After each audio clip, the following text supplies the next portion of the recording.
Hello friends, আজকে বাড়িতে বানিয়েছিলাম গজা। তার জন্য দেখো এখানে নিয়েছিলাম ময়দা, আর তার সঙ্গে দিয়েছিলাম অনেকটা পরিমাণে সাদা তেল, কালো জিরে আর নুন। আর তারপর ভালো করে জল দিয়ে এটা মাখিয়ে নিয়েছি। আর মাখিয়ে নেওয়ার পর আমি আধ ঘন্টার মতন ঢাকা দিয়ে রেখে দিয়েছিলাম। দেখো আধ ঘন্টার পর দেখো অনেকটা নরম হয়ে গেছে লেচিটা। তারপরে এখানে আমি 4টে মোটা মোটা করে নিয়েছি, টুকরো করে নিয়েছি। তারপরে যেরকম মানে আর কি হয়, গজাগুলো যেরকম হয় লম্বা লম্বা করে মোটা মোটা করে আমি বেলে নিয়েছি, বা প্রথমে বেলে নিয়েছিলাম, তারপরে লম্বা লম্বা করে কেটে নিয়েছিলাম। আর ওইদিকে কড়াইয়ে সাদা তেল গরম করতে দিয়েছিলাম। এটা সাদা তেলে করলে কিন্তু বেশি ভালো হয়।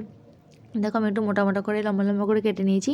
তারপরে মানে কড়াইয়ে তেল গরম হয়ে গেলে লো টু মিডিয়াম আছে আমি এগুলো লাল লাল করে একটু ভেজে নেবো। মানে অনেকক্ষণ সময় ধরে ভাজতে হবে, তাহলে কিন্তু না অনেকটা মুচমুচে টাইপের হবে, আর খেতেও কিন্তু খুব ভালো হবে। দেখো এখানে লাল লাল হয়ে গেছে, তারপর আমি তুলে নিয়েছি ভাজা করার পর। এইভাবে সমস্ত আমি গজাগুলোকে ভেজে নিয়েছিলাম। তারপরে এখানে গজার জন্য যে রসটা হবে চিনি আর গুড়ের, আমি এখানে খেজুরের গুড় নিয়েছিলাম। তারপরে দিয়ে দিয়েছিলাম চিনি আর সামান্য জল দিয়ে রসটাকে আমি পুরো অনেকটা মোটা করে নিয়েছি। তারপরে যে ভেজে রাখা গজাগুলোকে আমি দিয়ে দিয়েছিলাম, আর হয়ে গিয়েছিলো নরম নরম খাস্তা খাস্তা মিষ্টি মিষ্টি গজা। তোমরা অবশ্যই বাড়িতে একবার বানিয়ে চলো, দেখতে পারো। চলো বাই।